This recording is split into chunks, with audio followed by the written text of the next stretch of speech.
Para sahabat yang dikasih oleh Tuhan, dunia tempat kita tinggal saat ini kerap kali diwarnai oleh apa yang namanya kesan. Coba kita perhatikan media sosial yang kita pakai.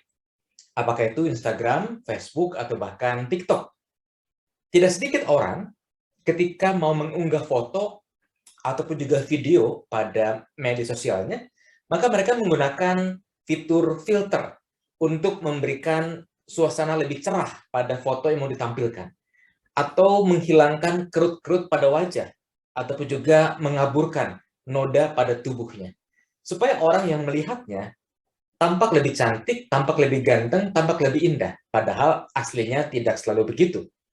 Nah, itulah dunia kita, dunia yang penuh dengan kesan. Supaya apa? Supaya orang yang melihat, supaya orang yang menyaksikan merasa, wah, banyak hal yang baik yang kita lakukan.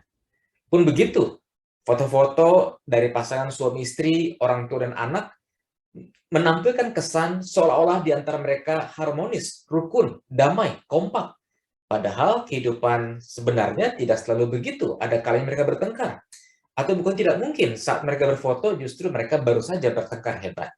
Tapi supaya ada kesan positif dari orang-orang yang melihat, maka mereka menampilkan wajah yang tersenyum ataupun juga kehangatan di antara mereka. Nah, umat yang dikasihi oleh Tuhan, jikalau kita menyadari kondisi seperti itu, maka bukan tidak mungkin dalam relasi kita dengan Tuhan, maka hubungan kita dengan Tuhan pun juga diwarnai oleh kesan-kesan, di mana kita menghadirkan diri tidak secara otentik, tidak secara orisinil.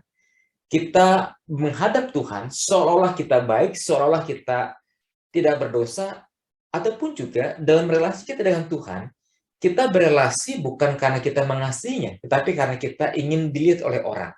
Sebagai orang yang baik, orang yang saleh, kesan positif itulah yang mau kita tampilkan. Nah, terhadap situasi seperti ini, firman Tuhan berkata apa? Mari cermati, Matius pasal 6, ayat 5 dan 6. Firman Tuhan berkata, dan apabila kamu berdoa, janganlah berdoa seperti orang munafik. Mereka suka mengucapkan doanya dengan berdiri dalam rumah-rumah ibadat dan pada tikungan-tikungan jalan raya, supaya mereka dilihat orang. Aku berkata kepadamu, sesungguhnya mereka sudah mendapat upahnya. Tetapi jika engkau berdoa, masuklah ke dalam kamarmu, tutuplah pintu dan berdoalah kepada Bapamu yang ada di sorga, di tempat yang tersembunyi. Maka Bapamu yang melihat yang tersembunyi akan membalasnya kepadamu. Nah, umat yang dikasihi Tuhan, orang-orang Yahudi pada zaman Yesus berupaya untuk menampilkan kesan yang positif, menampilkan kesan sebagai orang yang saleh. Sehingga tidak sedikit di antara mereka yang berdoa di tikungan-tikungan jalan, di tempat-tempat orang yang ramai, supaya apa? Supaya mereka dikesankan adalah orang-orang yang saleh.